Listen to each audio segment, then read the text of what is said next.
দেখো আজ আমি তোমাদের সাথে একটা টেস্টি ভিন্ডির রেসিপি শেয়ার করব। দেখো তার জন্য আমি প্রথমেই কিছুটা পরিমাণ ভিন্ডি আগে থেকেই পরিষ্কার করে ধুয়ে কেটে রেখেছি। এবার একটা ফ্রাইং প্যানে অল্প পরিমাণ তেল দিয়ে ভিন্ডিটাকে ভেজে নেব। আমি সব সময় বলি আমি কিভাবে অল্প তেলে ও মশলাতে টেস্টি রান্না করা যায়, সেই চেষ্টাই করি আমি। সেই জন্য আমি একেবারে দেখো অল্প তেল দিয়ে এবার ওর মধ্যে ভিন্ডিটা দিয়ে আমি কিছুটা নাড়াচাড়া করে অল্প পরিমাণ লবণ দিয়ে আমি ভিন্ডিটাকে ভালোভাবে ভেজে নেব।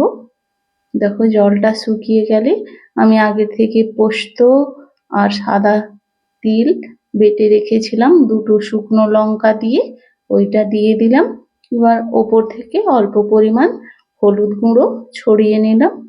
এবার ওটাকে আমি ভিন্ডির সাথে ভালোভাবে মিশিয়ে নেব।